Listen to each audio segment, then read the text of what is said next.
मुझे भी आदत सी हो गई, जब तक आप लोग बोलोगे नहीं ना मैं शुरू ही नहीं करती। हाँ,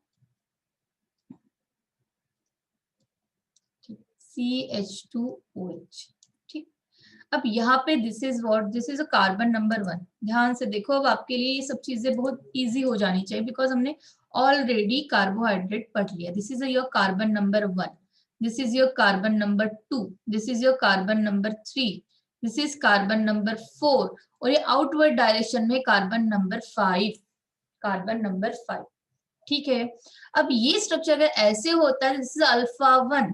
अगर ये स्ट्रक्चर ऐसे हो जाता है तो ये बीटा हो जाता है। और आप यहाँ पे देखो, आपको यहाँ पे बेस दिख रहा है, अब बेस अटैच दिख रहा है, बट अगर हमने अलग से डीऑक्सीराइबोस शुगर को लिखा, ओनली डीऑक्सीराइबोस शुगर को अलग से लिखा, जिसके पास ये भी नहीं है और ये भी नहीं है, सिर्फ इतना ही स्ट्रक्चर, तो ये ऐसे रहेगा। ये डीऑक्सी को या ऑक्सीराइबोस को, ये क्या कैसे रहेगा, ऐसे रहेगा, यानी सिर्फ शुगर को लिखेंगे, हाँ ऐसे रहेगा, यानी ये वाला और ये वाला स्ट्रक्चर नहीं रहेगा। तो ये क्या हो गया, beta D ribose, beta D ribose कहेंगे इसको। याद रखना बीटा स्ट्रक्चर होता है। अब यहाँ पे क्या हो जाता है, आगे जाके नाइट्रोजन बेस आके अटैच्ड हो जाता है, और यहाँ पे क्या हो जाता है, CH2, यहाँ पे क्या हो जाता है आपका फॉस्फेट आके अटैच हो जाता है, तो बनता है आपका न्यूक्लियोटाइड। क्या बनता है आपका, न्यूक्लियोटाइड। ठीक है, अब यहाँ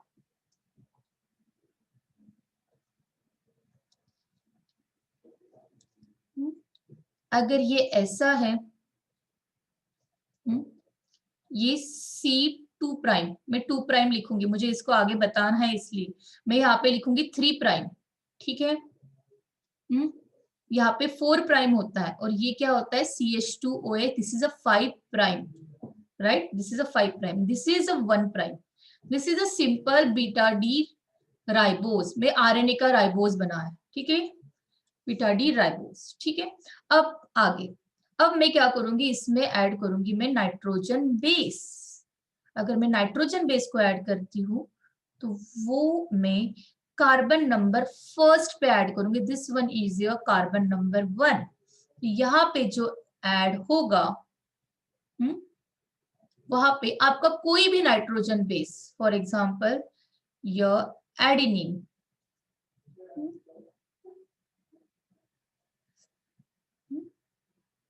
तो यहाँ पे जो 9th नंबर का जो कार्बन होता है, ये जो 9th नंबर होता है यहाँ का, ये N यहाँ पे इन्वॉल्व होता है बॉन्ड फॉर्मेशन में, N यहाँ पे इन्वॉल्व होता है बॉन्ड फॉर्मेशन में। ठीक है, याद रखना ये N इन्वॉल्व होता है। तो इस टाइप में जहां पे आपका कोई शुगर मॉलिक्यूल किसी बेस के साथ अटैच हो रहा है, कार्बन नंबर 1 का, carbon number 1 of any sugar beta D ribose, तो यहाँ पे ग्लाइकोसिडिक बॉन्ड तो बनेगा, राइट, ग्लाइकोसिडिक बॉन्ड तो बनेगा, क्योंकि कभी भी कोई शुगर अगर अटैच्ड होती है, शुगर के साथ किसी का बॉन्ड बनता है, तो वो ग्लाइकोसिडिक बॉन्ड तो जरूर होता है।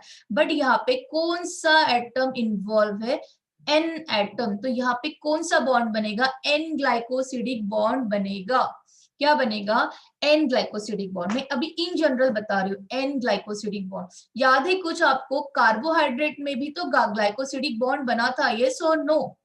कार्बोहाइड्रेट जब हमने पढ़ा था, then also glycosidic bond is form, but which type of glycosidic bond is there, यहाँ वहां पे भी तो ग्लाइकोसिडिक बॉन्ड था, बट कौन सा था, टेल मी।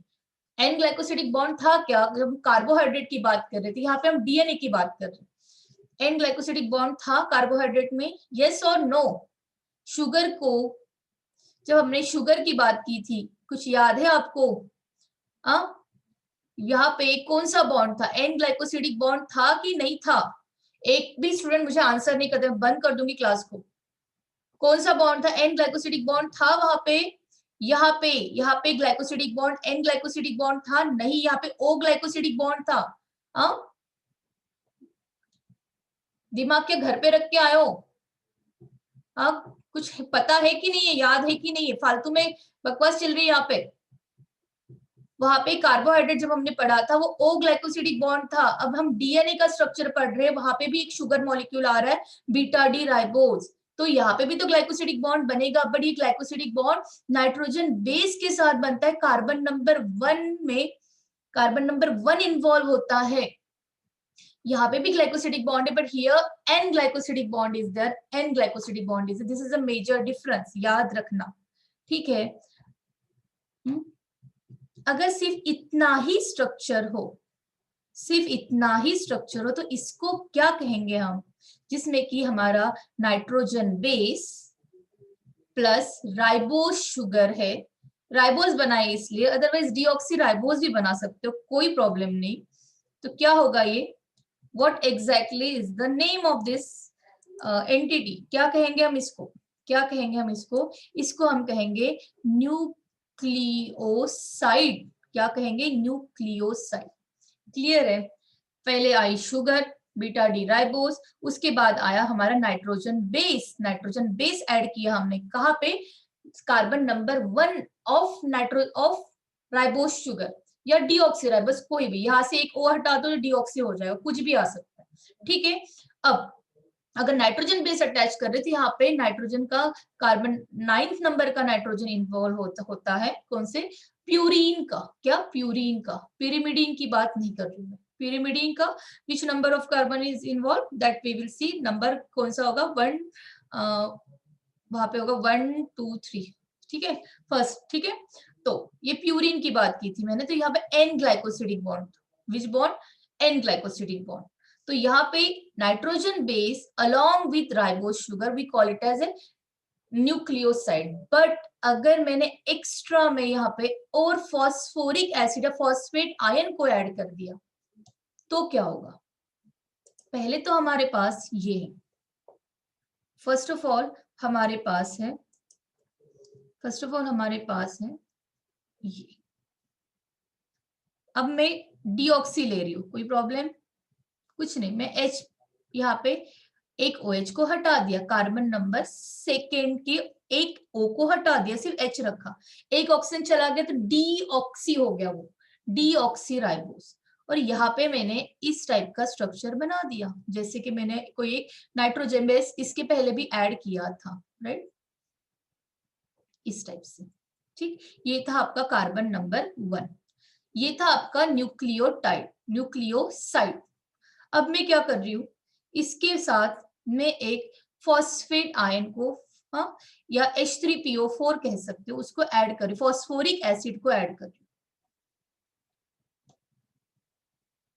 ठीक है, एसिड, अब बन गया उसका acidic nature, phosphoric acid add होने के बाद क्या होगा, सी, यहाँ पे मैंने कंप्लीट स्ट्रक्चर नहीं बनाया, ये CH2OH था, यानी 5th नंबर का कार्बन, और ये 4th नंबर का, यहाँ पे भी एक कार्बन होगा ना, ठीक। अब ये आपका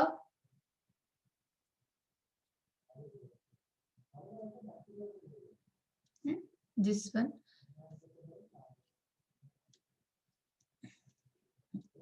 अब यहाँ पे क्या होगा कि CH2O, right now phosphate is involved, phosphate ions are involved, P double bond O, और यहाँ पे O minus, this is phosphate ion, phosphoric acid add होने के बाद वो फॉस्फेट आयन के फॉर्म में इसके साथ ज्वाइन हो जाता है। ये जब एक्स्ट्रा ऐड होगा तो ये न्यूक्लियोसाइड अब न्यूक्लियोसाइड नहीं रहेगा, right now we call it as nucleotide, क्या कहेंगे उसको, न्यूक्लियोटाइड, जिसमें कि हमारा क्या है, C1 कार्बन पे क्या लगा है, हमारा नाइट्रोजन बेस लगा है, एक बीच में हमारा एक शुगर आ रहा है, व्हाटएवर ऑक्सी और डीऑक्सी राइबोस शुगर, और उसके साथ हमारा आ रहा है 5th नंबर के कार्बन पे फॉस्फेट ग्रुप आके ऐड हो रहा है, तो this is a complete nucleotide structure, और ये है आपका एक सिंगल मोनोमर, छोटा छोटे मोनोमर जब ज्वाइन होंगे तो जाके आपका कंप्लीट डीएनए का एक चेन बनेगा। तो what is nucleotide, it is phosphate ion, मैंने फॉस्फोरिक एसिड होता है जो कि आयंस के फॉर्म में हम लिखते हैं जब वो अटैच्ड हो जाता है, ठीक है, राइबोस शुगर और एक nitrogen base, this is a nitrogen base, ठीक। ये हो गया आपका न्यूक्लियोटाइड। न्यूक्लियोसाइड के वक्त फॉस्फेट रिमूव रहेगा, फॉस्फेट ऐड नहीं रहेगा। Nucleoside later on convert into nucleotide. हमारे सेल के साइटोप्लाज्म में सब कुछ चीजें हैं, सब एक दूसरे के साथ ज्वाइन होती है। पहले राइबोज के साथ नाइट्रोजन बेस आके ज्वाइन होता है और बाद में फॉस्फोरिक एसिड आके ज्वाइन होता है। तो पहले न्यूक्लियोसाइड बनता है और बाद में न्यूक्लियोटाइड यानी कंप्लीट बनता है, और लेटर ऑन वो फिर डीएनए बनाने में इन्वॉल्व होता है। ठीक, अब इस स्ट्रक्चर को एक बार देख लो। आई डोंट थिंक कि ये स्ट्रक्चर अभी आपके लिए टफ है। ये डीऑक्सी, एक ऑक्सीजन को हमने रिमूव किया है और यहाँ पे एक्स्ट्रा ऑक्सीजन है, प्रेजेंट है, इसलिए राइबोज है। और ये क्या है? Deoxy ribose. डिफरेंस डीएनए और आरएनए में एटीजीसी का है, एटीजीसी होता है इसमें, और इसमें एयूजीसी होता है। एयूजीसी, एजीसीयू लिखो या एयूजीसी लिखो, ठीक है, एक यू। इनमें से कोई भी एक बेस आके अटैच हो सकता है, एट अ टाइम कोई एक आके अटैच होगा रैंडमली, कोई भी सीक्वेंस फिक्स नहीं है, दो आके अटैच नहीं होंगे। This is a simple nucleotide difference. अगर मैं इसको हटा दूं, सिर्फ इतनी बात करूं, तो ये न्यूक्लियोसाइड बन जाएगा। अगर मैं इसको ऐड करूं तो ये बन जाएगा न्यूक्लियोटाइड। ठीक, अब आगे बता दिया मैंने आपको, ये बता दिया। अब nitrogen cyclic basis, this is another important one. See यहाँ पे, दिस इज अ पिरिमिडीन जिसकी मैं बात कर रही थी, अब आया वो, अब डिटेल में आएगा। दिस इज अ प्यूरिन, ठीक है। जो नाइट्रोजन बेस से दो कैटेगरी में डिवाइड होते हैं, प्यूरिन और पिरिमिडीन। हेट्रोसाइक्लिक रिंग स्ट्रक्चर होता है, नाइट्रोजन कंटेनिंग कंपाउंड होता है। See here nitrogen is there, 9 number का कार्बन जो कि बॉन्ड फॉर्मेशन में इन्वॉल्व था। ग्लाइकोसिडिक बॉन्ड में देखो क्या है? एन है। यहाँ पे भी देखो एन है, ठीक है। अब 1 2 3 4 5 6, सी यहाँ पे आपको नंबरिंग नहीं दी है, मैं आपको नंबरिंग बता रही हूँ। 1 2 3 4 5 6। छोटा जो होता है वो नीचे से चलता है, 1 2 3 4 5 6।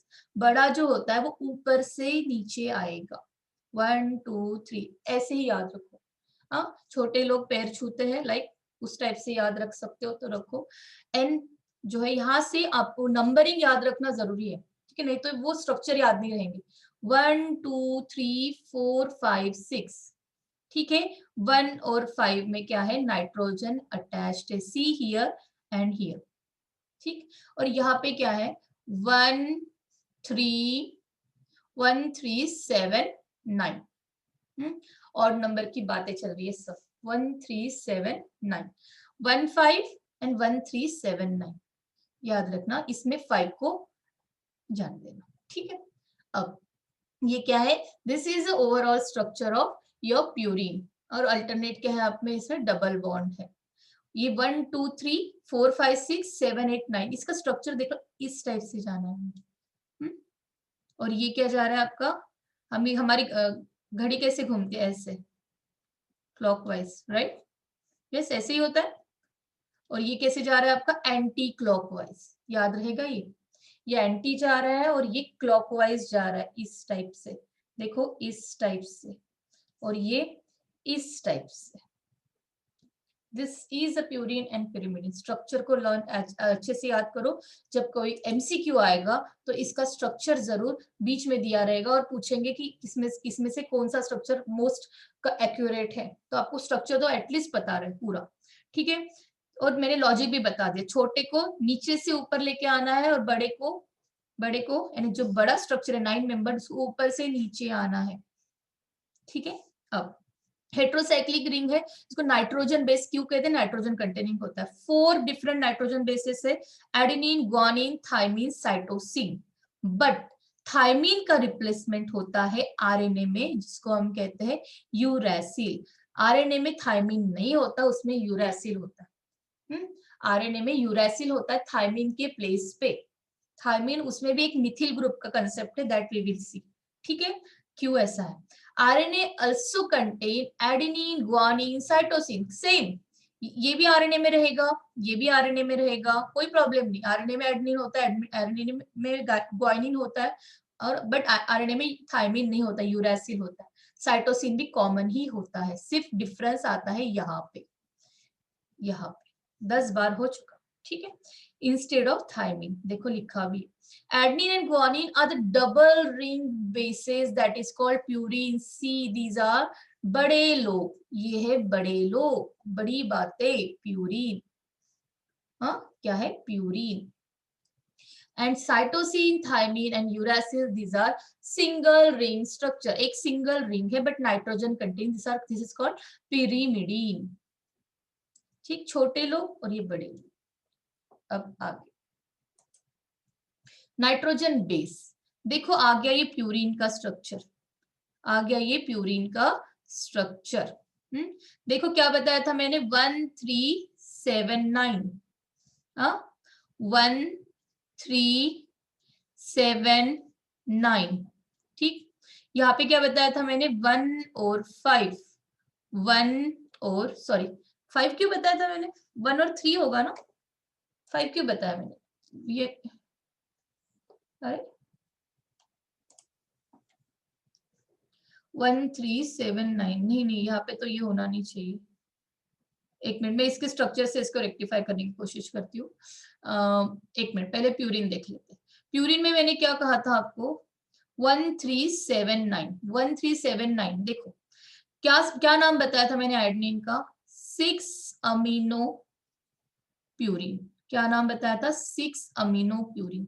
सी यहाँ पे 6 नंबर का कार्बन है और यहाँ पे अमीनो ग्रुप है, दैट्स इट, इतना नाम याद रखो। ग्वानिन के लिए क्या याद रखना है, क्या बताया था मैंने, याद है कुछ, मैंने कहा था 6 ऑक्सी, यहाँ पे भी 6, यहाँ पे भी 6, हाँ, बट यहाँ पे 6 अमीनो और यहाँ पे 6 ऑक्सी, 6 ऑक्सी, हाँ, 2 amino, 2 amino purine, 6 oxy 2 amino purine, ठीक है, ओके। अब यहाँ पे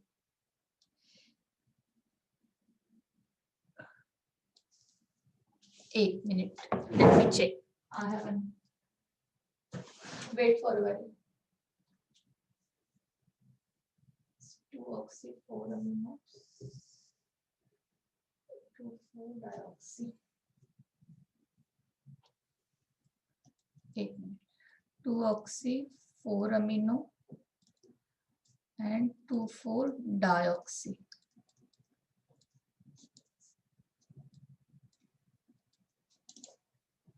wait,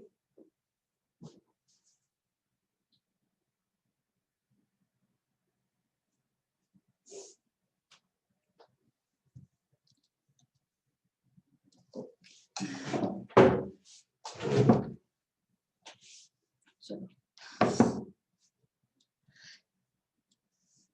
ये जो नंबर है ना, ये वाला, इसको देखेंगे, ठीक है, बाद में।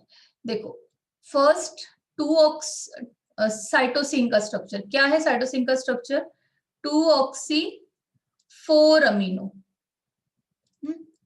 साइटोसिन का स्ट्रक्चर, पिरीमिडीन, क्या कहेंगे इसको हम, पिरीमिडीन, याद रखो, ठीक है। यूरासिल का स्ट्रक्चर देखो, 2 4, एक 2 पे और एक 4 पे।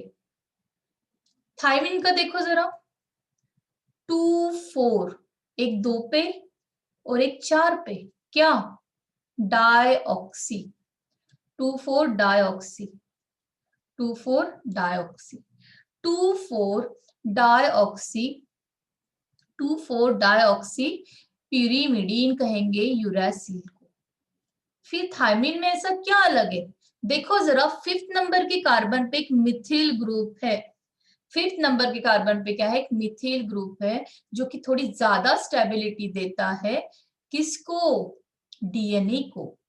5 methyl 2 4 dioxy pyrimidine, this is a structure of thymine, 5 methyl dioxy pyrimidine, this is a structure of thymine, ठीक है। चलो जरा, क्या था स्ट्रक्चर एडेनिन का, वेट, हाँ, क्या था स्ट्रक्चर एडेनिन का? 6 अमीनो प्यूरिन, ठीक, यानी 6 नंबर के कार्बन पे क्या लगाना है आपको? अमीन ग्रुप, ठीक। अब ग्वानिन का स्ट्रक्चर क्या था?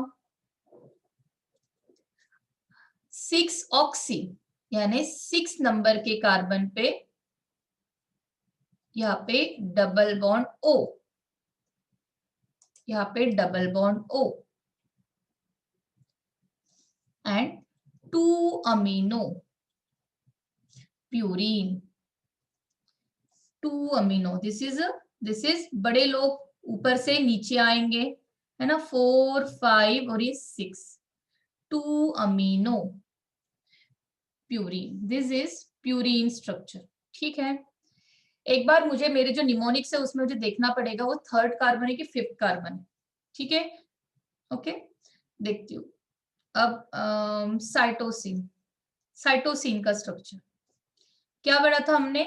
2 ऑक्सी 4 अमीनो, देखो 2 2 आगे किस में आएगा? थाइमिन में आएगा, और किस में आएगा? और यूरासिल, 2 2 तो आने वाला है।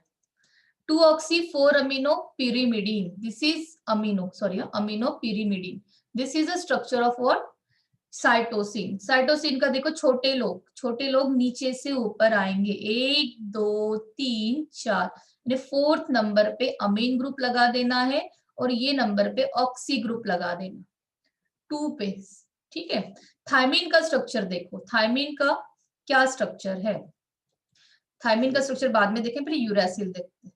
यूरासिल का स्ट्रक्चर ऐसा कुछ, ये भी छोटे हैं, हाँ, 2 पे ऑक्सी, 4 पे भी oxy, 2 4 dioxy pyrimidine, because structure जो रिंग है उसको पिरिमिडिन रिंग कहते हैं, तो वो बता दिया उसने, 2 4 डाइऑक्सी पिरिमिडिन। फर्स्ट नंबर के कार्बन पे एन लगाना है, और हमने क्या कहा था अभी तक? 5th नंबर के कार्बन पे। एक बार मुझे अभी गूगल करके देखना पड़ेगा, नहीं तो कंफ्यूजन हो जाएगा, बट ये नंबर के कार्बन पे कोई मतलब नहीं है, याद रखने वाइज इतना कोई है नहीं, इससे कुछ भी फर्क नहीं पड़ रहा हमारे नॉमेनक्लेचर में, ठीक है। अब देखो यहाँ पे थायमीन की बात, सिर्फ यहाँ पे मिथिल ग्रुप लगेगा, तो ऑब्वियसली आपको क्या लगता है? 5th नंबर का कार्बन यहाँ पे इन्वॉल्व है, तो हमारा 1 3 होना चाहिए, यानी एक एन यहाँ पे लगना चाहिए और दूसरा एन यहाँ पे लगना चाहिए, यानी फर्स्ट वाला मीन्स ये जो हमने स्ट्रक्चर पढ़ा, वेट वेट वेट, ये जो हमने स्ट्रक्चर पढ़ा, ये स्ट्रक्चर थोड़ा सा गड़बड़ है, यहाँ पे ये नहीं होना चाहिए, यहाँ पे होना चाहिए आपका। लॉजिकली लग रहा है, देखो अगर 5th नंबर का कार्बन यहाँ पे एन, यहाँ पे वो कह रहा है एन, तो नहीं ना, यहाँ पे एन कैसे हो? हाँ, हमारा एन आना चाहिए यहाँ पे, यानी ये स्ट्रक्चर यहाँ पे गड़बड़ है। अब मैं ये बता रही हूँ आपको कि ये स्ट्रक्चर यहाँ पे सी ही होना चाहिए, यहाँ पे एन होना चाहिए। पिरिमिडिन में 1 3 है और प्यूरिन में 1 3 7 9 है, ठीक है, याद रखना, क्लियर हो गया? क्रॉस चेकिंग फिर से एक बार होगी, ठीक है। अब देखो थायमिन का स्ट्रक्चर, ये फर्स्ट, छोटे लोग ये भी हैं, ये सेकेंड, ये थर्ड पे एन है, ठीक है, और ये फोर्थ पे भी ओ, तो 5 मिथिल, 5th नंबर का कार्बन 5 मिथिल, देखो 5th नंबर का कार्बन, ठीक है, और ये तो बाकी अपना यूरेसिल भाई जैसे वैसे ही है, 2 4 डाइऑक्सी, देखो है 2 ऑक्सी 2 ऑक्सी 2 ऑक्सी हर जगह है, सिर्फ थायमिन यूरेसिल का स्ट्रक्चर भी आसपास है, सिर्फ थायमिन में स्टेबिलिटी ज्यादा हो जाती है बिकॉज मिथिल ग्रुप ऐड हो जाता है, मिथिल ग्रुप स्टेबिलिटी लाता है डीएनए में, याद रखना, इसीलिए थायमिन पे एक्स्ट्रा मिथिल ग्रुप दिया है। अगर थायमिन का मिथिल ग्रुप निकाल दो ना 5th कार्बन से थायमिन का मिथिल ग्रुप निकाल दो, तो क्या हो जाएगा? थायमिन का मिथिल ग्रुप निकाल दो तो वो यूरासिल में कन्वर्ट हो जाएगा, स्टेबिलिटी कम हो जाएगी। हमारा जो डीएनए वो हाईली स्टेबल है, नहीं तो हमारे पास आरएनए होता है ना, अगर आरएनए अच्छा स्टेबल होता तो डीएनए का स्ट्रक्चर ज्यादा स्टेबल है, इसलिए वो जेनेटिक मटेरियल करके हमारे बॉडी में बहुत पुराने, बहुत पहले जब लाइफ अराइज हुई थी तो आरएनए कंटेनिंग बैक्टीरिया थे, बट वो इतने ज्यादा अनस्टेबल थे, धीरे धीरे इवोल्यूशन होते गया, मोर स्टेबल जेनेटिक मटेरियल आते गया, अगर मोर स्टेबल जेनेटिक मटेरियल आ रहा है तो उसमें ऐसा क्या अलग है, उसमें जो नाइट्रोजन बेस है जिसमें थायमीन है, थायमीन में मिथिल ग्रुप दे दिया भगवान ने। और सेकेंड भगवान ने पता है क्या किया, उन्होंने एक ऑक्सीजन जो होता है किसमें, राइबोज शुगर में, उस ऑक्सीजन ना बहुत ज्यादा न्यूक्लियोफिलिक इंटरेक्शन करता है जिसके वजह से डीएनए, जिसके वजह से न्यूक्लिक एसिड का स्ट्रक्चर अनस्टेबल होता था। तो डीएनए से उसको भी हटा दिया, डीएनए को क्या कर दिया, डीऑक्सी कर दिया। इसीलिए तो राइबोज शुगर ना होती है हमारे बॉडी में, डीऑक्सी राइबोज शुगर होती है as a genetic material, as a genetic material जो कि स्टेबल होता है, कन्फाइंड होता है, लाइफ लॉन्ग वैसा ही होता है।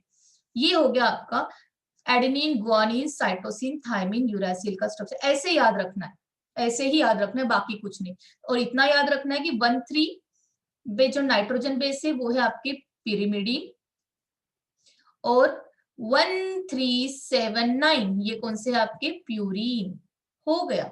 ये कौन से आपके, प्यूरीन हो गया। इतना ही आपको नाइट्रोजन बेस के कंसेप्ट में याद रहना चाहिए। ये पूरे स्ट्रक्चर हमने पढ़ लिए, पता चला आपको, ये पूरे स्ट्रक्चर हमने लर्न कर लिए। याद रखो मैंने इसको 1,3,7,9 कहा है। बड़े लोग हैं ऊपर से नीचे आएंगे एंटी क्लॉक। यहाँ पे मैंने कहा है आपको 1,3, पहले मैंने 1,5 कहा था, देखो जरा 1,3। और ये बड़े लोग हैं, छोटे लोग हैं, ये क्लॉकवाइज, ठीक है, ये चल रहे हैं अपने क्लॉकवाइज। अब एडेनिन का स्ट्रक्चर बता दिया, 6 अमाइनो प्यूरिन, फटाफट 6 अमाइनो प्यूरिन। ग्वानिन का 2 अमीनो 6 ऑक्सी प्यूरिन। साइटोसिन का 2 amino, sorry 2 oxy 4 amino pyrimidine. Uracil का 2 4 डाईऑक्सी पिरिमिडीन। थायमीन स्टेबिलिटी लाने के लिए आता है तो अपना मिथिल ग्रुप एक्स्ट्रा लेके आता है, नहीं तो यूरासिल भाई जैसा ही है, सिर्फ मिथिल ग्रुप का एडिशन होता है, वो भी 5th नंबर के कार्बन पे, बाकी वो यूरासिल जैसा ही है।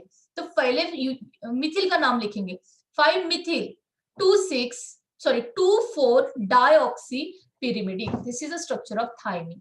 ये बहुत सिंपल हो जाना चाहिए अब तक के लिए आपके लिए, बहुत सिंपल हो जाना चाहिए, ठीक है। अभी तक बहुत सिंपल हो गया होगा, नहीं तो फिर से कभी देख लेंगे। न्यूक्लियोटाइड का स्ट्रक्चर मैंने बता दिया, फॉस्फेट ग्रुप, शुगर का एक स्ट्रक्चर।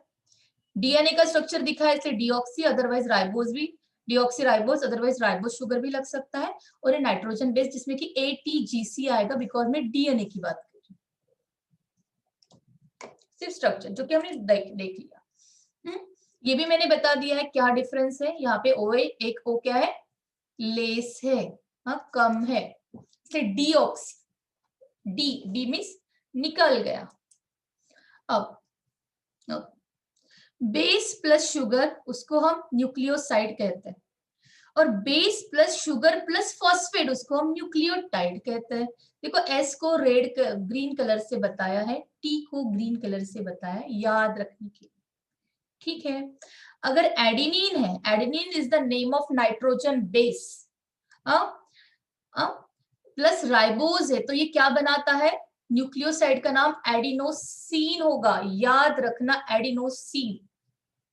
अगर वो उसमें एक फॉस्फेट ऐड हो जाता है तो उसका नाम क्या हो जाएगा, एडिनेलिक एसिड, याद रखना एडिनेलिक एसिड, क्या हो जाएगा, adenylic acid. Otherwise base sugar plus phosphate nucleotide को हम एडिनिलिक एसिड, याद रखना एक तो, उसको क्या कहते हैं, एडिनिलिक एसिड। इसका भी एक बार मुझे चार्ट देना है आपको, डीऑक्सी एडिनोसिन मोनोफॉस्फेट भी लिख सकते हैं, एडिनिलिक एसिड भी लिख सकते हैं, बिकॉज फॉस्फेट जो ऐड कर रहे हैं वो फॉस्फोरिक एसिड का है, तो एडिनिलिक एसिड हो सकता है कब, जब हम न्यूक्लियोटाइड की बात करेंगे, जब हम फॉस्फेट को ऐड करेंगे। अदरवाइज हम डीऑक्सी एडिनोसिन मोनोफॉस्फेट भी लिख सकते हैं। अगर यहाँ पे एक फॉस्फेट होता है तो वो न्यूक्लियोटाइड होता है। अब अगर यहाँ पे 2 फॉस्फेट ऐड कर दिए तो ये स्ट्रक्चर आपका कहीं पे भी डीएनए के फॉर्मेशन में इन्वॉल्व नहीं होता है। ये भी स्ट्रक्चर आपका डीएनए के फॉर्मेशन में इन्वॉल्व नहीं होता, ये स्ट्रक्चर कुछ अलग बनाते हैं, एटीपी एडीपी बनाते हैं, जो कि एनर्जी करेंसी मॉलिक्यूल होते हैं, एनर्जी करेंसी मॉलिक्यूल होते हैं। ये कभी भी डीएनए बनाने में टेक पार्ट नहीं लेते। सिर्फ ये आता है डीऑक्सी एडिनोसिन मोनोफॉस्फेट लिखो या एडिनिलिक एसिड लिखो। दिस इज डीएएमपी, डीएडीपी, जहां पे दो फॉस्फेट आके अगर एक साथ साइड बाय साइड ऐसे अटैच्ड हो गए, समझ लो ऐसा कोई स्ट्रक्चर। यहाँ पे नाइट्रोजन बेस, यहाँ पे एक फॉस्फेट एएमपी, दो फॉस्फेट एडीपी, तीन phosphate ATP. But generally nucleotide बनाने में सिर्फ इतना पोर्शन ही आता है, दिस इज अ न्यूक्लियोटाइड। फिर ये क्या है मैडम, ये अगर दो फॉस्फेट ऐड हो जाते तो एडीपी बनाते हैं, तीन ऐड हो जाते तो एटीपी बनाते हैं, एनर्जी करेंसी मॉलिक्यूल है। ठीक है, एएमपी भी होता है एनर्जी करेंसी मॉलिक्यूल, अगर ये न्यूक्लियोटाइड को हम एएमपी भी कह सकते हैं अगर एडेनिन लगा है यहाँ पे तो, ठीक। बट ये एएमपी एज ए न्यूक्लियोटाइड भी कंसिडर होता है, but ADP as a nucleotide consider नहीं होता, उससे एक फॉस्फेट को रिमूव करना पड़ेगा तो जाके वो न्यूक्लियोटाइड करके कंसिडर होगा। ठीक, अब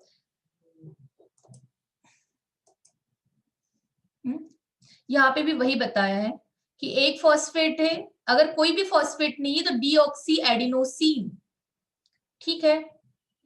कोई भी फॉस्फेट नहीं है तो एडिनोसिन, डीऑक्सी एडिनोसिन। अगर अगर राइबोस शुगर है तो सिर्फ एडिनोसिन, अगर राइबोस शुगर है तो सिर्फ एडिनोसिन। ये सिर्फ मैं वर्बली बता रही हूँ, मैं चार्ट लेके नहीं आई हूँ, चार्ट में प्रोवाइड कर दूंगी, ठीक है। अगर एक फॉस्फेट ऐड हो जाता है तो डीऑक्सी एडिनोसिन मोनोफॉस्फेट, या उसको डीऑक्सी एडिनिलिक एसिड भी कह सकते हैं, अभी बताया मैंने, ठीक है। अगर नहीं तो दो फॉस्फेट, दो फॉस्फेट ऐड हो गए, देखो यहाँ पे यहाँ तक दो फॉस्फेट ऐड होने की बात बताइए, 1 और 2, तो ये एडीपी बन गया। तो ये डीऑक्सी एडिनोसिन डाइफॉस्फेट, ठीक है। अब और यहाँ पे इसको क्या कहेंगे हम, तीन फॉस्फेट ऐड हो गया तो इसको कहेंगे हम एटीपी, डीऑक्सी एडिनोसिन ट्राइफॉस्फेट, ठीक है। और ये एएमपी भी कह सकते हैं इसको, न्यूक्लियोटाइड भी कह सकते हैं। फिर इसको क्या कहोगे, इसको सिर्फ हम न्यूक्लियोसाइड कहेंगे, क्यों, क्योंकि यहाँ पे देखो फॉस्फेट ग्रुप अटैचमेंट के पहले की बात बताई है, सी न्यूक्लियोसाइड। ये बहुत अच्छी डायग्राम है, बहुत कुछ बता रही है, बहुत अच्छी डायग्राम, ठीक है।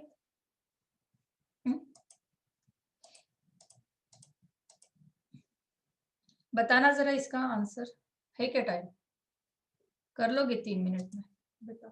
वो चार्ट एक बाकी है और एक बार एक क्रॉस चेकिंग बाकी है और कल का क्वेश्चन एक बाकी है, 2 क्वेश्चन, इसमें क्वेरी भी है, ठीक है। मैं खुद भूल जाऊंगी, बताओ इसका आंसर बताओ।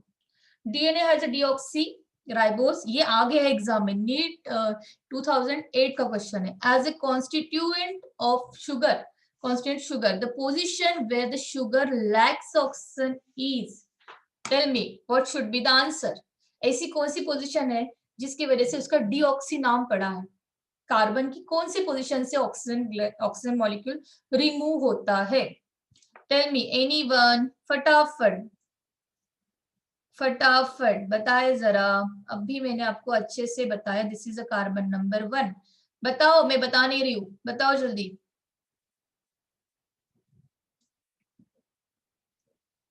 कुछ नहीं आता है आप लोग, एनीवन क्या होगा, ऐसा कौन सा, हाँ ऑब्वियसली ऑब्वियसली दिस इज ये, पर मैंने स्ट्रक्चर बनाने के बाद नहीं ना, यहाँ पे पहले OH होता है राइबोस शुगर में और ये O हट जाता है किसमें, डीऑक्सी राइबोस में, मींस वी कैन से कि यहाँ पे एक ऑक्सीजन ग्रुप क्या हो जाता है, लैक हो जाता है। This should be your answer. कितना इजी, ऐसे क्वेश्चन आए हैं। देखो, which one of the following pair of nitrogen bases of nucleic acid is wrongly matched, कितना इजी, आपको मैम ऐसे क्वेश्चन।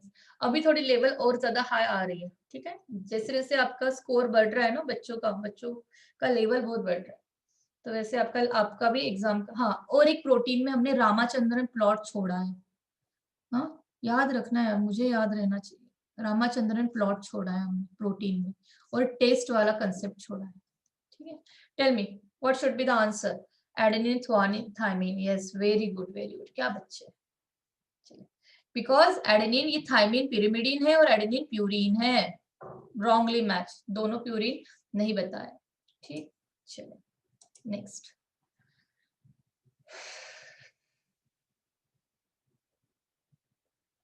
क्या आना चाहिए यहाँ पे क्या आना चाहिए? One blank component x in it category, बताओ जल्दी।